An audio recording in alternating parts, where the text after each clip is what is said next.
Gak, iki engko aja dolan ya, aja dolan. Sebab sesuk bar subuh awake dhewe balik. Dadi toto-toto. Aku ape reoni cek. Reoni apa? Wong SD rong lulus kok reoni. Ya ngumpulne kanca-kancaku TK ning lapangan. Lah kok iso reunian arek TK ki sapa sing ngongkon? Ya enak, aku ya pengin ketemu kanca-kancaku TK piye.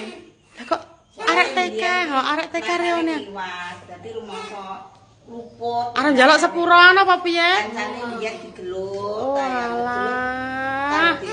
Gelut karo dirga. Apa nuwakal ta mak TK-ne dirga ki? Ya nemen wis enam ora ngerti. Oh, Barang ora gelem nganti tak jiwiti. Iki lho, Gas.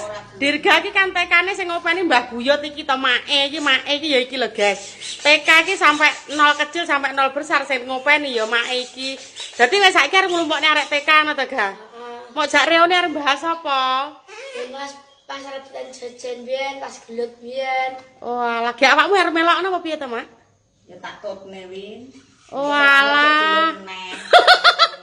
Dadi saiki arep mok tutne gek pacakmu koyo ngono ki mak reunian ki. Ya engko masak sing ayu. Oh alah, dirga arep reunian arek TK, Guys. Kan TK-ne dhisik nang Dharma Wanita kene to, Guys. Saiki arep dilumpukne dirga arep njaluk sepuro ngono to, Ga? Oh alah ya wis. Gek reunine aromake apa rebuke? Ya Allah, karo Mbah Buyut pacakane koyo ngene lho, Guys. Arep reunian ya wis ra apa-apa. Legend pacakane wong tuwek ngono kuwi ya wis apike pantes.